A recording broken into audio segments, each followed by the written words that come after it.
नमस्कार, रीवा 24 के ताजा तरीन अंक के साथ मैं शैलेंद्र। सबसे पहले प्रमुख खबरें। नागपंचमी का त्योहार मातम में बदला। पुतली बहाने गई एक ही परिवार की 3 बच्चियां निर्माणाधीन सेप्टिक टैंक में डूबी। पत्नी के ऊपर कैरोसिन डालकर हत्या करने वाले पति को मिली आजीवन कारावास की सजा। संजय गांधी अस्पताल में लावारिस मरीजों की संख्या में हुई वृद्धि, एक की हुई मौत।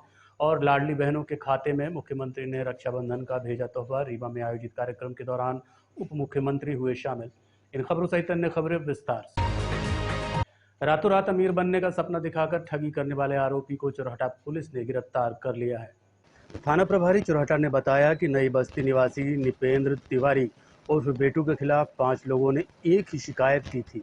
शिकायत की पुष्टि होने के बाद जब आरोपी की तलाश की गई तो वो छत्तीसगढ़ की सैर कर रहा था। आरोपी की तलाश में लगी पुलिस को अचानक उसका लोकेशन मिल गया, जिसे पुलिस ने गिरफ्तार कर लिया है। पकड़े गए आरोपी से पूछताछ की जा रही है। पुलिस का कहना है कि ऐसे कई लोग हैं जिनके साथ शेयर बाजार के नाम पर ठगी की गई है। हालांकि अभी 5 की संख्या में फरियादी थाने पहुंचे हैं, जिनकी शिकायत पर आरोपी से पूछताछ की जा रही है। फरियादियों के अनुसार उनसे तकरीब 50 से 60 लाख रुपए की ठगी की गई है। अब पुलिस आरोपी का रिमांड लेने का प्रयास कर रही है। एक अभी थाना चौरटा में जो है एक अपराध दर्ज है 428/24 धारा 420 406 34 के तहत में एक मामला पंजीबद्ध किया गया, जिसमें लगभग ऐसे अभी सामने 5 लोग आए हैं जिनके लगभग 50 लाख से ऊपर जो है शेयर मार्केट के नाम से निपेंद्र तिवारी नाम का आरोपी है, जिनने उनके साथ ठगी करके और उनके पैसे का गमन किया है और लगभग 8 महीने से यहाँ से थानीय फरार चल रहा था।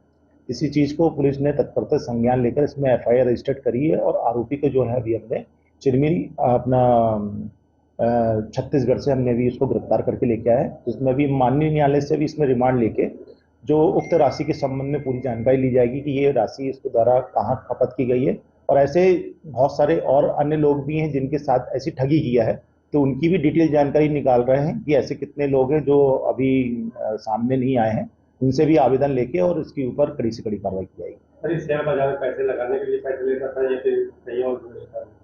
एक्चुअली में अभी प्राथमिकी जांच में तो अभी ये आई है और विवेचना में कि ये जो है लोगों से ठगी करता था और उनको विश्वास दिलाता था कि हम आपका पैसा डबल टेबल कर देंगे।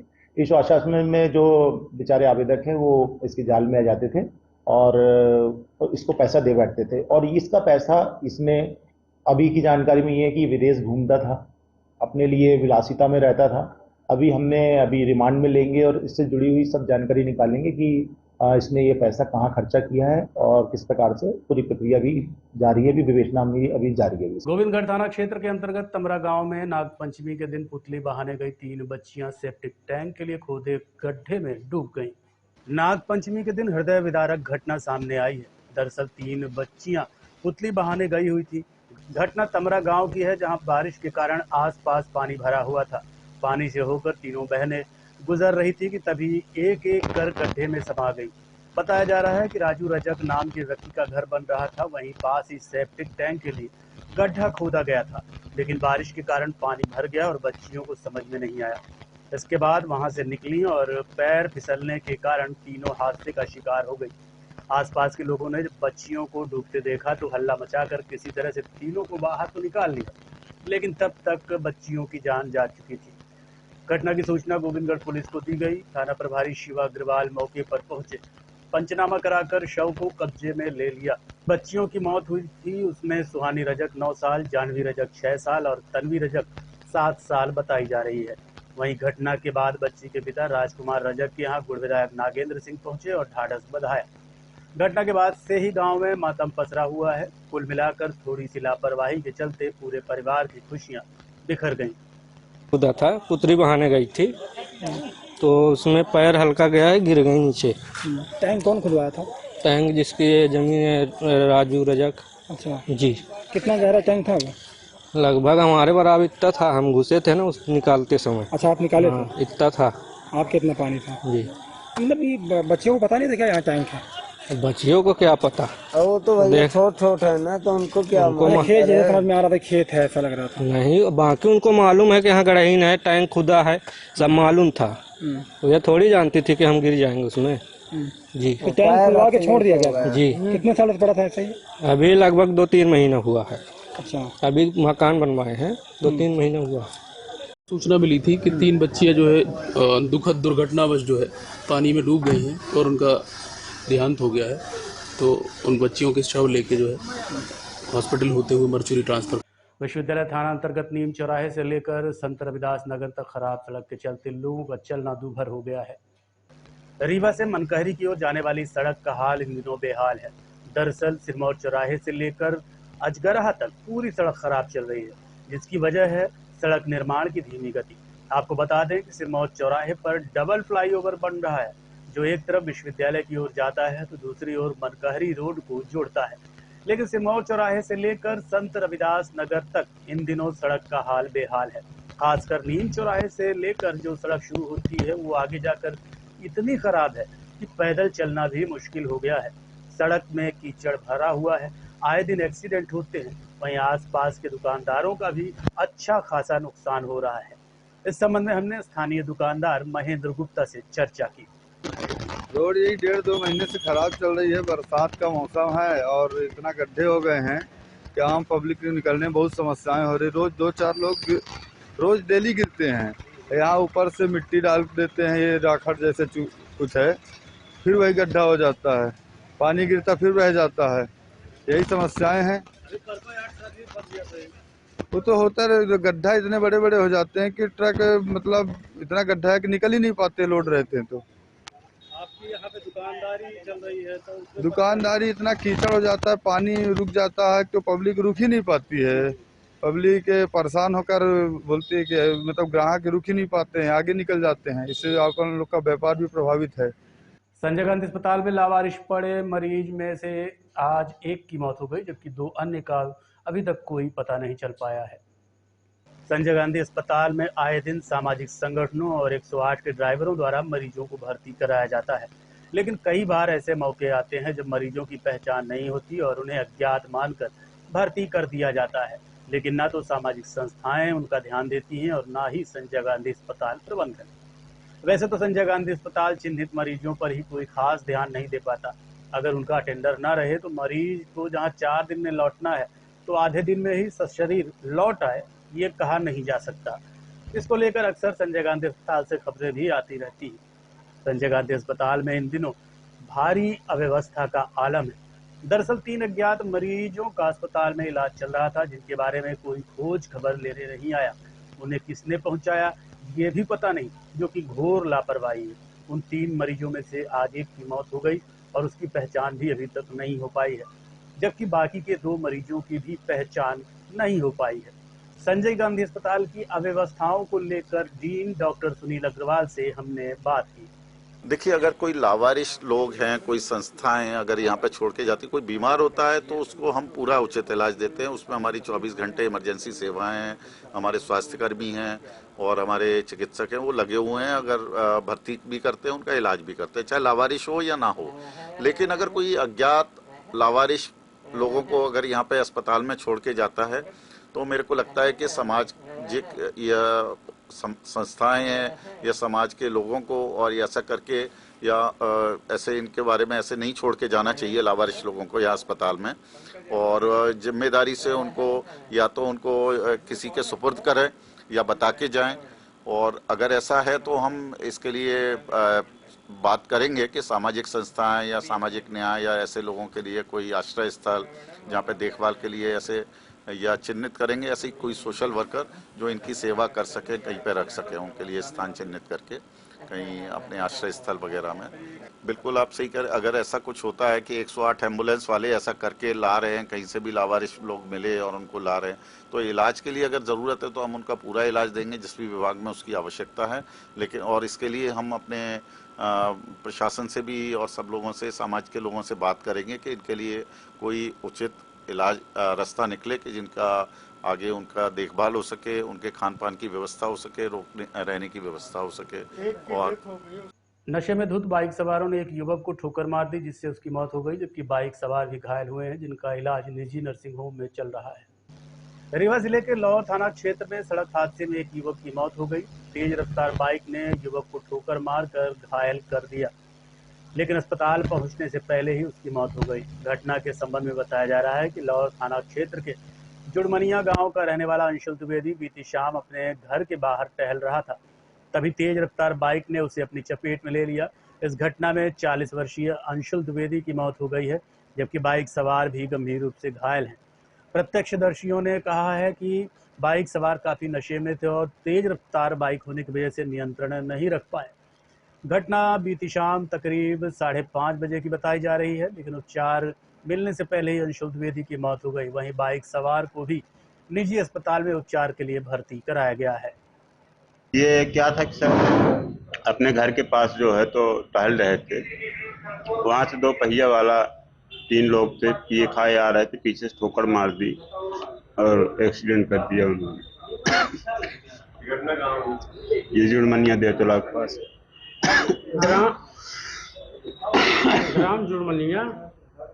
ग्राम जुड़मनिया देवतला लौट थाना लगता है। 5:30 बजे की घटना है। 5:30 बजे घटना हुई है। उसके बाद हम रीवा लेके आए हैं 6:41 में। यहाँ पर्ची बनवा के वहाँ ऊपर गए तो डॉक्टर साहब ने उनको मृत घोषित कर दिया।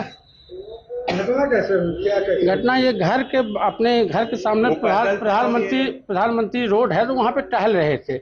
उधर से 3 बाइक में आए, अपना नशा वशा किए थे और एक बाइक में 3 लोग थे और नशा किए थे। 90 की स्पीड में चल है, 100 की स्पीड में सीधे ठोके हैं। तो ये गिरे हैं कि शरीर में चोट कहीं नहीं है, सिर्फ सिर में लगा है, जिससे नाक से खून आ रहा है, मुंह से खून आ रहा है, कानों से खून आ रहा है। बाकी शरीर में कोई चोट नहीं, थोड़ा घुटकी में दिखाई दी है, उसके अलावा कहीं चोट नहीं है। मोटरसाइकिल वाला नई गली, उसकी वो भी गिर गया, उसको भी चोट लग गई थी। तो वो नई गली गया था, नई गली से वो आया राकेश पटेल के यहाँ रीवा में, वही भर्ती है। उसकी भी हालत कहते हैं गंभीर है, पता चली फोन में, उसकी हालत गंभीर है, लेकिन राकेश पटेल साहब के यहाँ वो भर्ती है। देखते रहिए रीवा 24 न्यूज। मिलते हैं इस छोटे से ब्रेक के बाद। हड्डी जोड़ एवं रीढ़ रोग तथा स्त्री रोग एवं प्रसूति रोग का इलाज एक ही छत के नीचे। विघ्नहर्ता hospital and trauma centre, hotel landmark के पास, रतहरा, रीवा। डॉक्टर संतोष सोनी, पूर्व चिकित्सक, बॉम्बे हॉस्पिटल, मुंबई। हड्डी जोड़ एवं रीढ़ रोग विशेषज्ञ, छोटे चीरे एवं दूरबीन विधि द्वारा हाथ तथा पैर की हड्डियों का ऑपरेशन।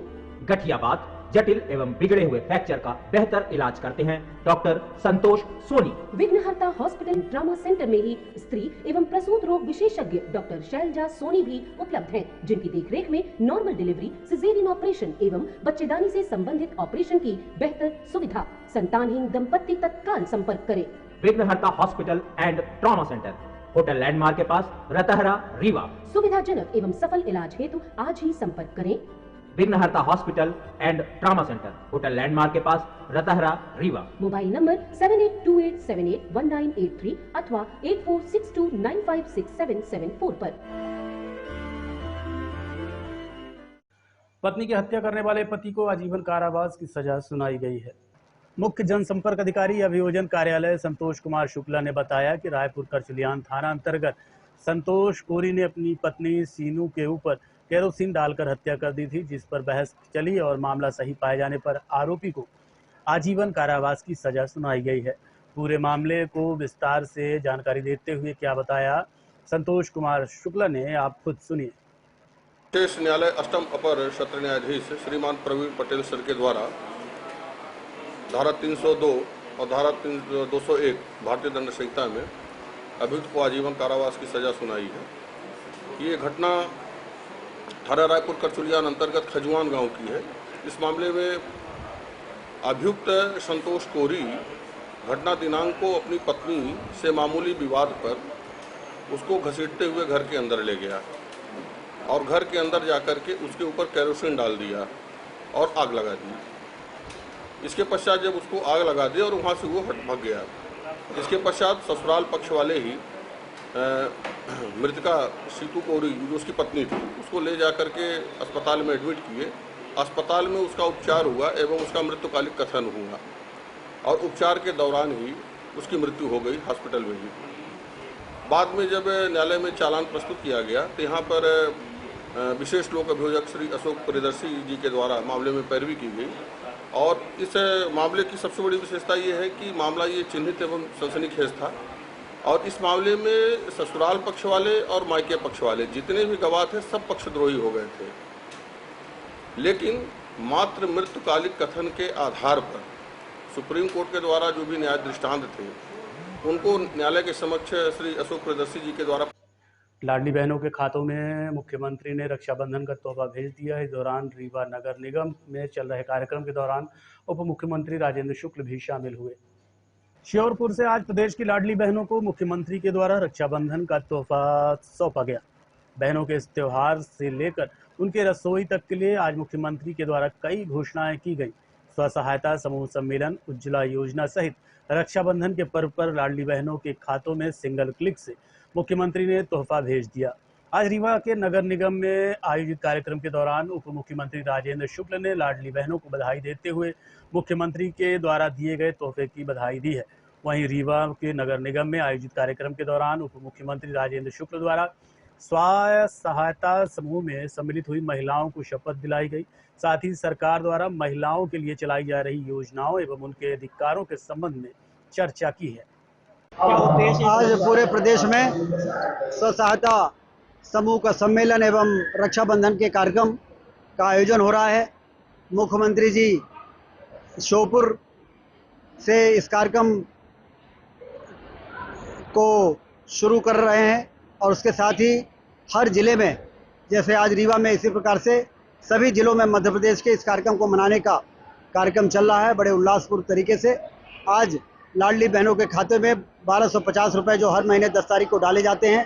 उसके अलावा रक्षाबंधन के पर्व को ध्यान में रखते हुए सभी बहनों के खाते में 250 रुपये मुख्यमंत्री जी ने उनके खाते में डालने का फैसला किया है। स्व सहायता समूह जो उनको लोन का वितरण किया गया है और जो उज्ज्वला गैस कनेक्शन है जिसमें रीफिलिंग का चार्ज 900 रुपये लगता था, उसमें अब 450 रुपये सरकार के खाते से उनको दिया जाएगा और 450 में ही लाडली बहनों को और उज्ज्वला गैस की बहनों को 450 रुपये में ही रीफिलिंग के लिए गैस सिलेंडर मिल जाएगा। हमारे स्वतंत्रता सेनानियों और वीर सपूतों की भावना का सम्मान करूंगा और भारत के विकास और प्रगति के स्वयं को प्रगति के प्रति स्वयं को समर्पित करूंगा। बहुत बहुत धन्यवाद। देखते रहिए रीवा 24 न्यूज। मिलते हैं इस छोटे से ब्रेक के बाद। Painting point group of institutions BCI, PCI, AICTE नई दिल्ली व उच्च शिक्षा मध्य प्रदेश शासन द्वारा मान्यता प्राप्त तथा APSU रीवा और RGPV भोपाल से संबद्ध painting point group of institutions.